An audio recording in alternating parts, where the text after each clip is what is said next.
Hey kids and queens, my name is Josh and welcome to, or if you're returning back to my channel.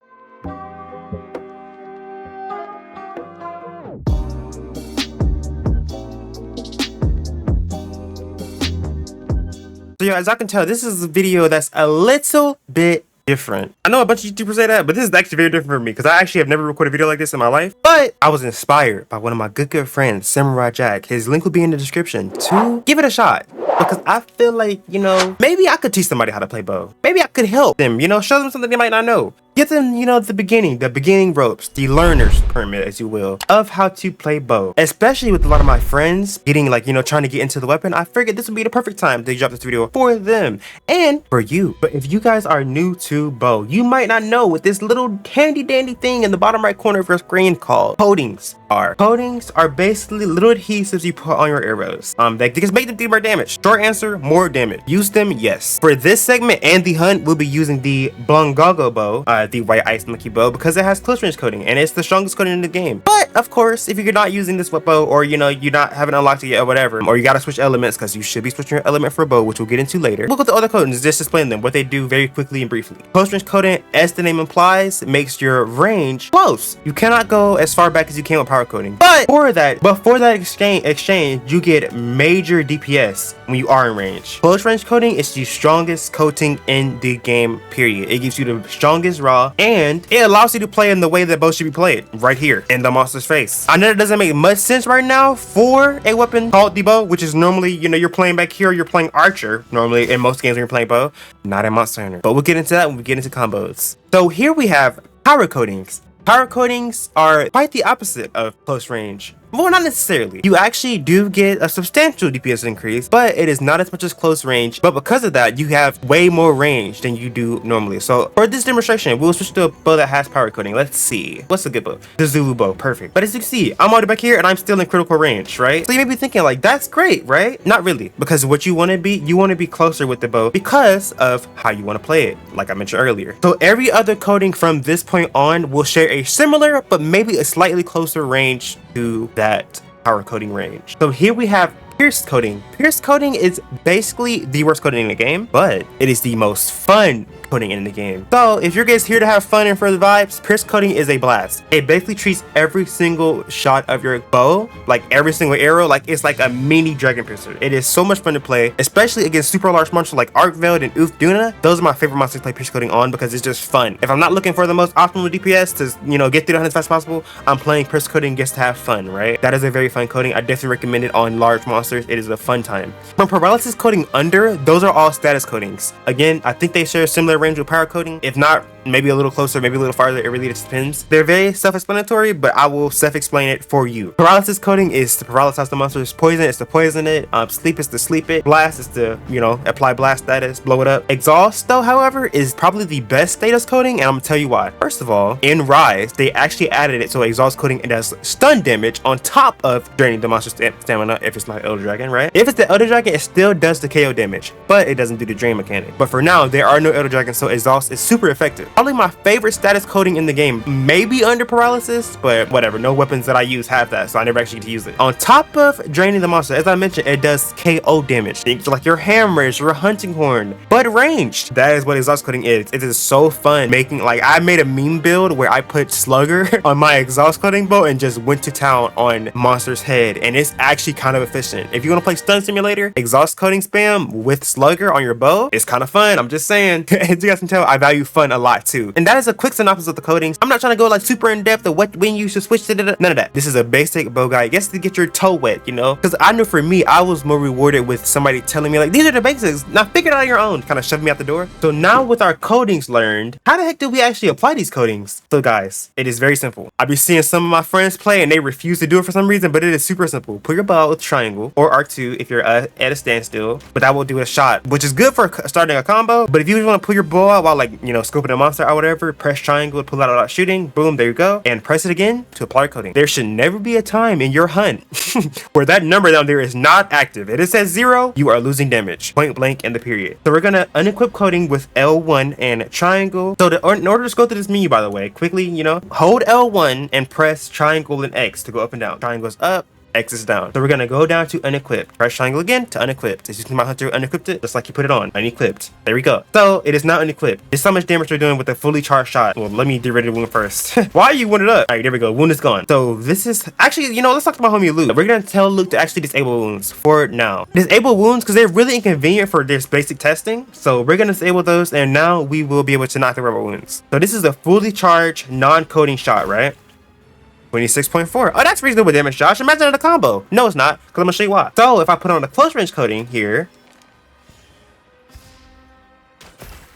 an entire 10 DPS, 25.9, basically 10, rounding up, right? We're using whole numbers because we're smart. Like, you can round up basic math, right? Please. Mind you, it gets crazier than that, because that wasn't even factoring like skills like burst, for example. That wasn't factoring any of that. That was a basic little hold R2 shot, which is why you guys should always be coded. Please use recodings. That is the basic of bow. That is the number one thing I always recommend. So now you may be wondering, how do we actually get this trick shot gauge? We will go over the inefficient way, I think at least, to get it up before we get into the best way, which will be later on in the video because I have to get to the basics of the combos first. But the main way is to do damage. Simply do a combo. As you can see in the bottom right, we're getting gauge. It's kind of overfilling a little bit, which means we need to put up some coding soon so we can actually, you know, start actually gaining bar. Another way is to hold your bow like this and charge it. But I'm gonna tell you the reason why you don't want to do this. First of all, this is wasting time. You're not doing any damage to the monster and you're not getting that much benefit. As you can tell, we still did similar damage to our other charges. We're not doing any damage. The monster is probably looking at us like we're crazy, about to blow us up or something, and we're just sitting here looking crazy. The only time I will say, you know, it's okay to do this is when you're farming out a discerning dodge. Again, we haven't gotten to that yet. Let's say the monster is running at me right now and I'm like baiting him out, waiting for him, then I dodge and get a discerning dodge, and then I follow up with letting go. That is when you will want to maybe charge your bow. But if you're just running around doing this and you're playing like this and just doing nothing when the monster's down or something, just know I'm crashing out. You always want to be active with bow. So this leads us into our first basic combo. As you guys notice in our little action menu, we have R2 to shoot. That is to start aerial combos, unless you're low on stamina. If you're low on stamina, your circle is the way you want to start a combo. Let me deplete our stamina so I can show you guys. I have no stamina, boom, quick shot as my stamina comes back. It is perfect for getting stamina to do an actual combo. So we would quick shot into charging sidestep into our combo, right? Like that is how you want to start when you have low stamina. When you're full on stamina like I am now, you want to start like this. R2 to shoot, into a charging sidestep and or a third shot. I normally like the charging sidestep before that third shot because the third shot takes forever to come out, as you guys can tell. 1, 2, 3. Woo! I'm dead. The monster just blew me up with a beam. I'm dead. Versus 1, 2. We're already moving. We're already moving, getting our charge levels. We're already going. You know what I mean? But it really is situational and depends on how you want to play bow. It is still good to do that third shot, but I just personally don't like to do it because it takes too long to come out, and the in lag is kind of terrible on it. Like now I can move compared to this. And now I'm already moving. You know what I mean? Like, I don't know. Maybe that's just me. So that is your basic R2 combo. As you guys can tell though, I was throwing in some circles in there. Those are your power shots and or your absolute power shot, but I think it's called a quick volley in this game. Power volley or whatever they call it in this game, but it's going to be absolute power shot today. I learned it from Rye, so that is what we're going to call it. Our power shot combo, which is our circle. You can do the power shot combo following off of the quick shot combo, of course, but like I said, that quick shot combo is only useful when you're out of stamina. How you actually want to get into the power shots are from your R2s. R2 into the power shots. And if the monster has a really big opening, you want to use that power volley. That power volley has a lot of in lag and a lot of starting frames, but it is the strongest move in your entire kit. So like if the monster's downed, if you just discerning dodge and the monster's like looking around for you, let that power volley go. It is so much damage, but you will get punished heavily for it if you do it at the wrong time. Let's do it again here. Alright, so now that we know our basic of the basic combos, let's get into some more variations of that, because one thing won't work in every situation with the way this game works. Monsters will be doing flips, dips, and ballerina spins all over the place. Word to Ballerina. So let's say the monster is down, right? Of course you can start off with this combo, right? But you may realize, like, my arrows are going really spread and I want it in its head, right? That is when you charge the sidestep up. Of course, if you use close range coder, of course, get closer to the monster so all your arrows have less space to hit and they all focus one spot. That may be a problem in multiplayer because obviously long swords be long sworded and you know they don't care about their teammate. In that case, I would say either run shockproof or simply keep moving. Bow has a lot of my teammates can't hit me frames. I don't know what they're called, but yeah, a lot of those when it's doing their charging side steps. Now, if you stay there and shoot, this one you can get tripped and stuff. But if you're doing your charging side step and staying active, you often will not not be tripped, at least in my experience and what I noticed, right? So yeah, the monster's down. I would say with close range clothing, move in, you know, get as much damage on the head as possible, get close. Obviously, if you're playing by yourself, you don't have to worry about multiplayer tripping and get super close to that head. I mean, we're on it. Again, that is why I say bow is a ranged weapon optionally. It is good to have the range. Like, I could be back here if I wanted to. Like, oh my god, I'm a little bit safe, but I'm still in critical range. As long as that circle in the middle is orange and have that orange middle circle in it, you are in critical range. If it does not, however, and it looks like this, you are now too close. Back up. You're resting. Back up a little bit. All right, so let's say I'm out of stamina. Oh no, I've done my combo. I'm out of stamina. What do I do? So there are a few options that you can do out of your absolute power shot combo. So the number one option that I most times don't recommend using unless the monster is not looking at you and or down is your dragon piercer combo. Or sleep is a good place to use it too. This is how you do this combo. Again, pay attention to our little, you know, guide that tells exactly what button I'm pressing, and obviously translate them to the ones that you're using if you're not using PS5 controller. But in my case, it will be R2, R2, power shot, circle, into charging sidestep, into dragon piercer with triangle and circle. That is a great way to end a combo, and as you can see, we did a lot of damage. You can also do dragon piercer out of any part of the combo, by the way. I forgot to mention that, but you can do it anywhere. You can do it after one shot. You can literally do it any combo, right? But anyway, the reason why I say you want to use that when the monster is not looking at you and or down is because it locks you in place. I cannot do anything while I'm doing a dragon piercer. I can look left and right and look, you know, do 360 movement for sure, but I cannot move my hunter at all, and that is a dangerous place to be if the monster is about to one-shot you, or if Arc Veil's ulting, or Gormagala's ulting. But if you can pull it off and you can, like, you know, send it at the perfect angle down a really long monster, so much damage. Another way to end a combo, and let's say again I'm out of stamina. These are both out of stamina combo enders that I want y'all to keep in mind, because you'll probably see me using them in our actual raid out hunt later on. When you are out of stamina, but you have a little bit left, you can do this combo here. Start to sidestep into the flying swallow shot. Now, what that combo does is it uses your stamina. You will be empty when you land, sure, but you have movement while you're low on stamina. If I were to get low on stamina and stayed on the ground, I'll be stuck like this. Walking this slow unless I stop aiming, and this slow still. I will be stuck unless I, you know, wait for my stamina to come back. But I think if you have even like a frame of stamina left, you can fly and swallow, at least have some movement while your stamina is empty, and you'll land, and you obviously, you know, maybe walk away or roll away if you recover some stamina back in time, and be able to, you know, recover your stamina however you want. So those are the two combo enders I would suggest, and that goes over pretty much the basic combos of both. To summarize, start with Trickshot if you're low on stamina, but if you're not low on stamina, start with R2. Go into R2, always go into R2. I feel like this combo is just not it for some reason. I don't like the full power shot. I feel like I like using the R2s a little bit more. If you want to get to the power volley the fastest possible, that is the quickest way to get to it, but I don't know, I kind of don't like it. What I like to do is maybe start with that, go into the R2 twice, into this to make sure you're fully charged for that strongest hit versus, you know, the power shot. You might not be able to get there, who knows, because you have to remember the quick shot does not charge your bow. That does not charge my bow at all. Speaking of not charging your bow, this name is misleading of this move. The charging sidestep, this doesn't charge your bow at all. You'll never get charges doing this, right? Like, if you do this, you won't get charged. I believe it used to be like that in World, but not in this game. How you get charged through it is by A, holding your arrow through the move, you know, be it charged up now. Or you can do this into a shot, and then charge, and then shoot. Those are your two ways of charging sidestepping. It should get to be called sidestep now, because the sidestep does not charge. It's charging sidestep, but it doesn't charge. You gotta charge your bow through the, or using your arrows after the charging sidestep. So now let's get into a move that I honestly don't recommend, which is why I saved it for last, but it's here, so I figured I would tell you guys. The 1,000 Dragons. As you guys can tell, that is a pretty strong move. Like, if I had coding on, it would do a lot more damage. Charge, however, does not affect how much damage this move does. It will always do this much damage, flat.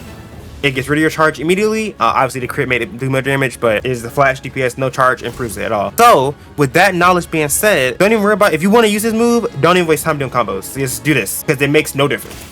As you guys can see, it makes no difference. Obviously, hit zones matter and stuff, but that's on the monster and not really on you. Just aim at the weak spot, it'll do good damage. The reason why I don't really recommend it is because, first of all, this animation is terrible. Like, you can kind of recover out of it. You can cancel the end frames a little bit, but even still, this rebound lag is terrible. You do not want to be in that position on bow ever, right? And another reason why I don't recommend it is because I just don't like it. It's that simple. I don't like it. It personally does not fit into my combos that way. I feel like I have to go out on way to use it, and if I got to do that, I don't want to use it because it doesn't feel natural to bow. It just feels like something they kept in because it was cool in World, and they just couldn't get rid of it for some reason. And it also replaces what used to be the default Dragon Piercer, but now it's not that. It's just this. When it used to be hold R2 into triangle circle, but that's Thousand Dragons now. But that move is this. If you want to use it, it's okay. I won't recommend it, but that's because I don't like it. Maybe you like it. That would be cool for you. Love that for you if you do. With all of Bo's moves covered, I believe that's pretty much everything. See, this is aiming. I don't know if I said that, but this is aiming. Hold L2. I think that's basic knowledge though. Maybe, hopefully, I pray. With that being covered, now that we know where our charging sidestep is, let's get into the most optimal way to charge Bo. And for that, I gotta talk to Luke again. Big Lukey. All right, so here, guys, in the training menu, I'm gonna have the bot throw stuff at me. I'm gonna have him follow me, and that will allow me to show you guys the new move and while it's called the Discerning dodge. Basically, to give you a synopsis of what this move does before actually doing it, it's basically just an adept dodge from like the older gen games and or a perfect parry from any other game, but you dodge instead. Very vital for Bo. It is vital. You need to learn how to do this move to play Bo efficiently. It's not even an option. If you don't know how to perfect dodge on Bo, you are not going to be able to play the weapon efficiently. Probably the most important part of the guy. Y'all, this little bot would throw things at me, and as you guys see, I'm charging sidestep, right? That's doing nothing crazy. But now I let him hit me, and I timed it dodge perfect. I timed it dodge perfectly. He missed. There we go. You see, I got that really cool effect. Watch the top left of the screen now. I'm gonna try to use my stamina a little bit, you know, make it so obviously, you know, you can see the improvement. You see how much stamina we got back? That was a perfect dodge. There are two different versions of this perfect dodge, so that's gonna be kind of hard to time, so just trust me on this. But you can know you didn't get a perfect dodge by how much stamina you get back and how much trick shot gauge you get back. Out my face. How much trick shot gauge you get back. If you only get a little bit of stamina and a little bit of trick shot, you didn't perfect dodge, but you dodged good enough to dodge it. You know what I mean? You didn't take damage, or you might take a little bit of damage, but if you perfect dodge, you'll take no damage. You'll get your entire stamina back, and you'll get a one major chunk of that trick shot gauge back. There is a very big difference, and I will say getting the weaker adept dodge is better than getting no dodge at all. So obviously go for a adept dodge. If you're gonna dodge a move, go for the adept dodge, but if you can't, this is fine too. This flying swallow shot is perfect evasion tool. Don't let people get you out of using that move. That move is so good. It saved my life so many times, especially against like Raidow's ult, for example. I don't even try to, I guess, get out of the way. Just fly away from it. Flutter away, as my good friend Bossy will call it, because you need to get out of there, get out of there. Use that move. That is probably my favorite evasion move Bo has right here. This move, if you have stamina for it, is great for evasion. It is great for ending combos. So now that we've gone over our combo enders and how to build the gauge efficiently, let's go over one last thing involving this gauge, and then we'll get into the must-have skills. I haven't mentioned it the whole time, but as you can see, if I press R2 once, I can press square again to radiate tracer. This is basically auto aim, and I know that may sound good, but trust me, it is not as good as it sounds. So what tracer does is, as you guys can tell, it is making every single arrow fly directly to where I put that tracer spot. Let me tweet it again because it blew up. It is making every single arrow go to exactly where I put that. And that may seem great on paper, but it messes up a lot of moves. It messes up your Dragon Piercer offset. It messes up a lot. This Dragon Piercer, and it's about to go, well, oh, there we go. Even though it blew up, it still went. Dragon Piercer does better when it's on straight on damage, right? The Tracer, ooh, I missed, oh my god. The Tracer forces it to curve no matter where you look. I look down, it's gonna curve up.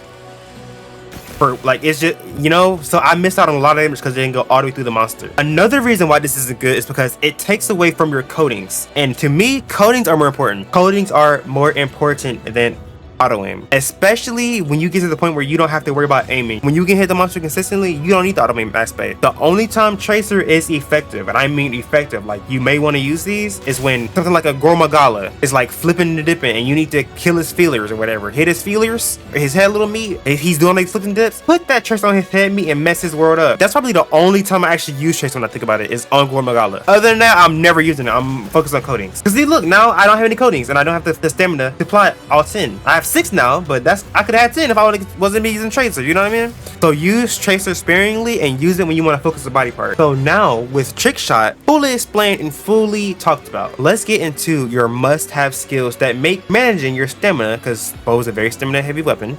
As you guys can probably tell throughout the video, my stamina has been on and off, on and off. We've said the word stamina about 5,000 times probably. Let's get into your must-have skills. Now there is, for me, only 2, and that is quite a lot. I say it's only, but these are quite demanding skills because of either the slots they require or the gear they require. So those 2 skills are Constitution, which comes in form of physique jewel ones, or on some armor pieces. So Constitution verbatim reduces stamina depletion when evading, blocking, or doing certain other actions. So any discerning dodge, any charging sidestep, any flying swallow, any shot, anything you do is having its stamina reduction halved by, in my case, because I'm running it at 40%, which is huge. It makes the world of difference. Even if you're not in the game, which I am, and you don't have access to these super good armor sets and stuff, if you fight a monster and you look at his armor set and has Constitution and Stamina Surge, make that armor. Use that armor for the rest of your low rank experience. Maybe not the whole thing, but like, you know, mix and match it which piece with other pieces, because I promise you that is the most important skill for bow: Constitution and Stamina Surge. Almost my must-haves. Like I can't imagine play bow without him. Speaking of Stamina Surge, we said it about 5 times. Let's get into it. So Stamina Surge is simple.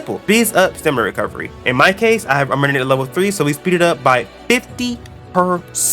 That is 50% stamina coming back to me after I run out, or like when I'm just standing there, or when I'm like thinking about what I'm doing, like when I'm drinking a potion. It is mandatory, like I said, for me to play bow efficiently. Even with discerning dodges, sometimes the monster won't look at you. Sometimes you'll just run out of stamina, and that's just how it is playing bow. You will run out of stamina sometimes, when especially on multiplayer, right? So having skills that help stamina is very important, even with discerning dodge. So those are my 2 must-have skills. Some very nice skills for bow. You don't unlock those to super later in the game. Burst. Burst is really good for bow because you're always attacking, and this skill procs every single time you attack, more than once, I think. Heartbreaker is very, very nice on bow because obviously you want to target parts, especially with the Trickshot. Makes it very easy to break Gormagala's tentacles, face meats. Adrenaline Rush, where's that? This is a very good one for bow because you're always dodging. So Adrenaline Rush temporarily increases attack power after executing a perfectly timed evade, just as a monster attack. Instantly discerning dodge. As you guys can see, I have it at 1, and I'm already getting a plus 10 raw just for playing my weapon correctly.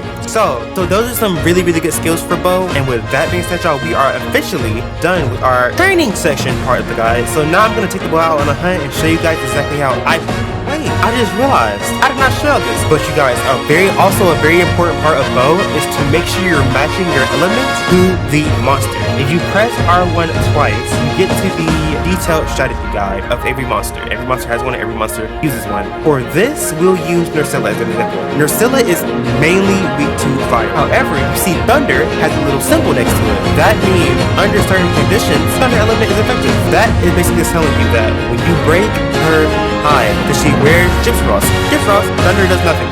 She wears it.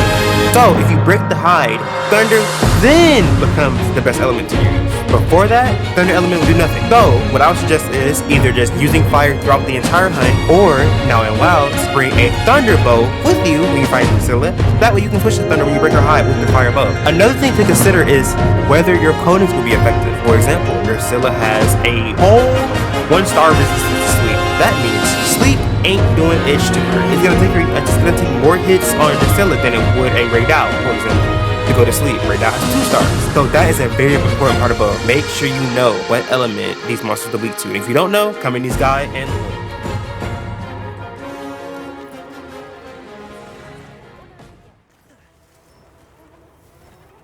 Terrain here looks like a natural trap.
All right, you guys, I'm kind of crashing out at Fredo because he made me chase him around the map for about 5 minutes, felt like. So obviously our time is inaccurate, but judging by the fact that this was not a cut hunt, you can kind of see how much time we actually spent hunting the monster. And if you play bow efficiently, you will rock these monsters' worlds. This is my build, if you guys are wondering. Obviously, it's nothing meta. It's obviously it could be better. Probably I just play it. I just play bow how I want to play bow. You know, I don't want to get the most optimal DPS if I'm not having fun with the weapon, right? So that is how I play bow. I figured I would leave the hunt unedited and uncommentated so I could really lock in and show you guys optimal bow gameplay. Y'all probably saw me get hit a few times. That happens. Even to me, even to the most best bow players, they just edit it out. People get hit. It's okay to get hit. 5 minutes. Even with radar, make me chase them around the whole map. That should give you guys some inspiration. You know, you can get there. Just keep practicing. But you guys, with that bow guide out of the way, I'm gonna roll out of here, guys. If I did teach you guys something and if you need anything, and I mean literally anything, whether it's a frame of spec of a dust of what bow is what, feel free to comment it in the comment section down below. I love helping people with bow, so I figure, you know, I will be self-entitled and make a guide and try to help people myself. But if you guys ask me questions, I will gladly respond to them in the comments. I will explain literally any and everything you guys need. So if there's anything, and I mean literally anything, like I said before, please ask in the comments down below. I would love to explain. Hopefully if you guys already do play bow, I was able to tell you something that you didn't know, or show you a little thing or something that you didn't know.